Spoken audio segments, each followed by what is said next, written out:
20 চনৰ পৰাই ডিব্ৰুগড় জিলাত ধাৰাবাহিকভাৱে প্ৰতি মাহে শিক্ষকসকল কৰ্মচাৰীসকল যেতিয়া অৱসৰ লয় তাৰ পিছতে প্ৰতি মাহৰ শেষৰ দিনটো বা পাৰ হৈ যোৱা মাহটোৰ পিছৰ যিটো দিন থাকে খোলা দিন থাকে তাত তেওঁলোকক পেঞ্চন সম্পৰ্কীয় যিখিনি নথি পত্ৰ থাকে সেইখিনি প্ৰদান কৰা হয়। আৰু আজিও তাৰে ফলস্বৰূপে প্ৰায় 9জন শিক্ষক কৰ্মচাৰীক আজি ইয়াত তেওঁলোকৰ চাকৰি কালৰ অন্ত পৰাৰ পিছত আজিৰ তাৰিখত তেওঁলোকক পেঞ্চন সম্পৰ্কীয় যিখিনি নথি পত্ৰ আছিলে সেইখিনি প্ৰদান কৰা হ'ল আৰু তেওঁলোকৰ লগত মত বিনিময় কৰা হ'ল। তেওঁলোকৰ অভিজ্ঞতাসমূহ আমি জানিলোঁ, তেওঁলোকৰ বিষয়ে তেওঁলোকৰ ঘৰুৱা কথাখিনি জানিলোঁ আৰু তেওঁলোকৰ যি সেৱা আগবঢ়ালে, কোনোবাই 20 বছৰ আগবঢ়ালে, কোনোবাই 25 বছৰ, কোনোবাই 35 বছৰ, সেই সেৱাৰ কাৰণে আমি তেওঁলোকক কৃতজ্ঞতা আৰু ধন্যবাদ জনাইছোঁ। যিটো ধাৰাবাহিকতা তেওঁলোকে ৰক্ষা কৰি আজি বিগত 35-30 বছৰে সেৱা আগবঢ়াই ডিব্ৰুগড় জিলাৰ শিক্ষা জগতত তেওঁলোকৰ যি অৱদান, অতুলনীয় অৱদান আগবঢ়ালে, সেই অৱদানৰ কাৰণে তেওঁলোকক আজি শিক্ষা বিভাগৰ তৰফৰ পৰা আমি তেওঁলোকক ধন্যবাদ জনাইছোঁ আৰু কৃতজ্ঞতা প্ৰকাশ কৰিছোঁ। তেওঁলোকৰ এই অৱদানৰ কাৰণেই আজি ডিব্ৰুগড় জিলাত শিক্ষাৰ মানদণ্ডটো উন্নতি হৈছে। ছাত্ৰ ছাত্ৰীসকলৰ ভৱিষ্যতৰ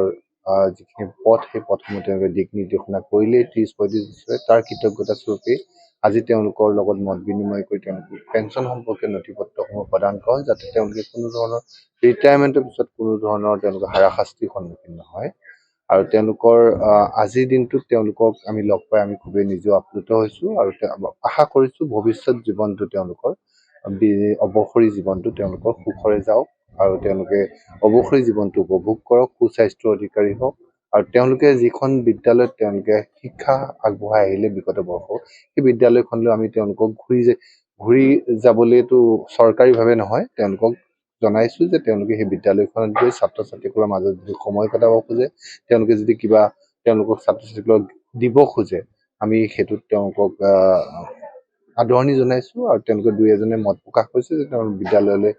নিয়মীয়া ৰূপে গৈ থাকিব আৰু বিদ্যালয়খনৰ উন্নতিৰ কাৰণে আজীৱন কাম কৰি যাম বুলি তেওঁলোকে প্ৰতিশ্ৰুতি দিছে। গতিকে আমাৰ কাৰণে আজি এটা আচলতে খুবেই বিদায় মুহূৰ্ত দুখৰ যদিও আমাৰ কাৰণে কিন্তু আজিৰ মুহূৰ্তটোত প্ৰাপ্তিৰ মুহূৰ্ত বুলি কৈছোঁ, কাৰণ তেওঁলোকক এই সেৱাটোৰ কাৰণে আমি তেওঁলোকক কৃতজ্ঞতা স্বৰূপে বা ধন্যবাদ সূচকভাৱে যিটো অৱসৰী জীৱনৰ পিছতে আমি তেওঁলোকক সম্বৰ্ধনা জনাব পাৰিছোঁ, সেইটো কাৰণে আমি 20 চনৰ পৰাই ডিব্ৰুগড় জিলাত ধাৰাবাহিকভাৱে প্ৰতি মাহে শিক্ষকসকল কৰ্মচাৰীসকল যেতিয়া অৱসৰ লয় তাৰ পিছতে প্ৰতি মাহৰ শেষৰ দিনটো বা পাৰ হৈ যোৱা মাহটোৰ পিছৰ যিটো দিন থাকে খোলা দিন থাকে তাত তেওঁলোকক পেঞ্চন সম্পৰ্কীয় যিখিনি নথি পত্ৰ থাকে সেইখিনি প্ৰদান কৰা হয়। আৰু আজিও তাৰে ফলস্বৰূপে প্ৰায় 9জন শিক্ষক কৰ্মচাৰীক আজি ইয়াত তেওঁলোকৰ চাকৰি কালৰ অন্ত পৰাৰ পিছত আজিৰ তাৰিখত তেওঁলোকক পেঞ্চন সম্পৰ্কীয় যিখিনি নথি পত্ৰ আছিলে সেইখিনি প্ৰদান কৰা হ'ল আৰু তেওঁলোকৰ লগত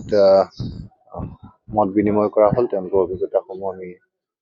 জানিলোঁ, তেওঁলোকৰ বিষয়ে তেওঁলোকৰ ঘৰুৱা কথাখিনি জানিলোঁ আৰু তেওঁলোকৰ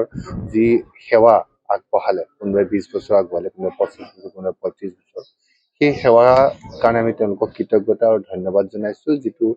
ধাৰাবাহিকতা তেওঁলোকে ৰক্ষা কৰি আজি বিগত 35-30 বছৰে সেৱা আগবঢ়াই ডিব্ৰুগড় জিলাৰ শিক্ষা জগতত তেওঁলোকৰ যি অৱদান, অতুলনীয় অৱদান আগবঢ়ালে, সেই অৱদানৰ কাৰণে তেওঁলোকক আজি শিক্ষা বিভাগৰ তৰফৰ পৰা আমি তেওঁলোকক ধন্যবাদ জনাইছোঁ আৰু কৃতজ্ঞতা প্ৰকাশ কৰিছোঁ। তেওঁলোকৰ এই অৱদানৰ কাৰণেই আজি ডিব্ৰুগড় জিলাত শিক্ষাৰ মানদণ্ডটো উন্নতি হৈছে। ছাত্ৰ ছাত্ৰীসকলৰ ভৱিষ্যতৰ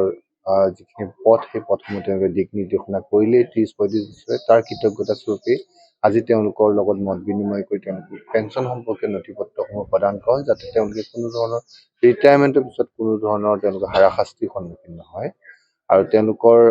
আজিৰ দিনটোত তেওঁলোকক আমি লগ পাই আমি খুবেই নিজেও আপ্লুত হৈছোঁ আৰু আশা কৰিছোঁ ভৱিষ্যত জীৱনটো তেওঁলোকৰ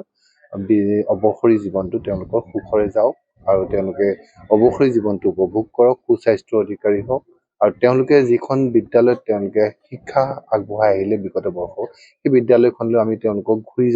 ঘূৰি যাবলৈতো চৰকাৰীভাৱে নহয়, তেওঁলোকক জনাইছোঁ যে তেওঁলোকে সেই বিদ্যালয়খনত গৈ ছাত্ৰ ছাত্ৰীসকলৰ মাজত যদি সময় কটাব খোজে, তেওঁলোকে যদি কিবা তেওঁলোকক ছাত্ৰ ছাত্ৰীসকলক দিব খোজে, আমি সেইটোত তেওঁলোকক আদৰণি জনাইছোঁ আৰু তেওঁলোকে দুই এজনে মত প্ৰকাশ কৰিছে যে তেওঁলোক বিদ্যালয়লৈ নিয়মীয়া ৰূপে গৈ থাকিব আৰু বিদ্যালয়খনৰ উন্নতিৰ কাৰণে আজীৱন কাম কৰি যাম বুলি তেওঁলোকে প্ৰতিশ্ৰুতি দিছে। গতিকে আমাৰ কাৰণে আজি এটা আচলতে খুবেই বিদায় মুহূৰ্ত দুখৰ যদিও আমাৰ কাৰণে কিন্তু আজিৰ মুহূৰ্তটোত প্ৰাপ্তিৰ মুহূৰ্ত বুলি কৈছোঁ, কাৰণ তেওঁলোকক এই সেৱাটোৰ কাৰণে আমি তেওঁলোকক কৃতজ্ঞতা স্বৰূপে বা ধন্যবাদ সূচকভাৱে যিটো অৱসৰী জীৱনৰ পিছতে আমি তেওঁলোকক সম্বৰ্ধনা জনাব পাৰিছোঁ, সেইটো কাৰণে আমি